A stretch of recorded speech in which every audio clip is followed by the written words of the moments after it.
Good afternoon, everybody. This is an SMO Junior 2010 problem number 9. And it's a pretty straightforward problem, actually. At first, it threw me off guard just a little bit, but it says, given that n is an odd integer less than 1,000 and the product of its digits is 252, how many such integers are there?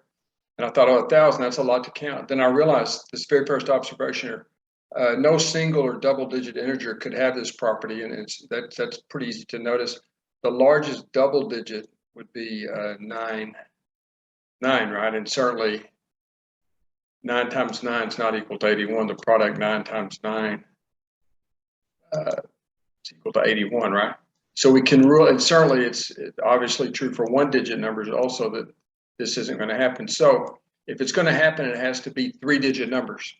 That would be numbers from 900 to 999. Now, the big deal, what makes this really fly is just to write down the prime factorization.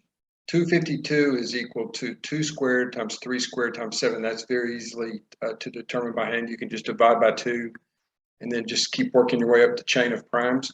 Now, in this particular case, it's convenient to write it just as it is. In other words, 2 squared is 4. And so we have, and then also 3 squared is 9, so we have 4 times 9 times 7. So you see, why do we write it that way? Well, it's clear that these are all single digits, and from the prime factorization, their product has to be 252, right? So that just means here's where I almost messed it up. You see, there would be 3 factorial ways to arrange these 4 digits, right? So you, on first blush, you would have 3 factorial or 6 ways to arrange the digits 4, 9, and 7. However, it says odd integers, right? So we have to exclude 4 being the last digit, all right? And here are those possibilities. Notice how we were very cautious to keep 4 out of the last digit position. There's 4 is the middle digit, 4 is the first digit, 4 is the middle digit. And again, we could not end with 4 because that would clash with this odd integer condition right up here, right? That would be a big time no-no as far as that condition. Now, and so another question that could have been asked, if it's even, and then there would only be 2 possibilities here.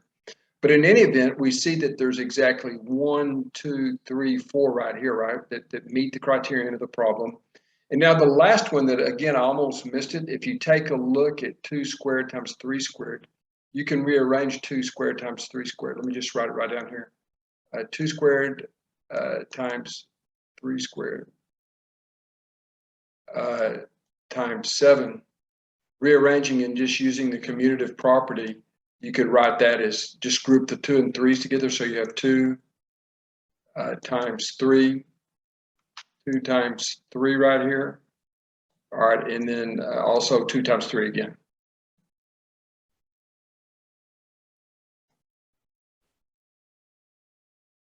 And then certainly times 7, right?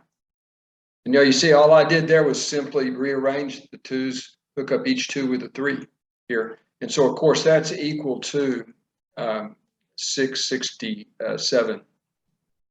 I mean, those are the digits 6, 6, 7, right? Those would be the digits 6, 6, 7, whose product would be 252. And notice this is going to be the only possibility because any other rearrangement would involve a 6 being at the end. For example, you 676, 676 not allowable, right?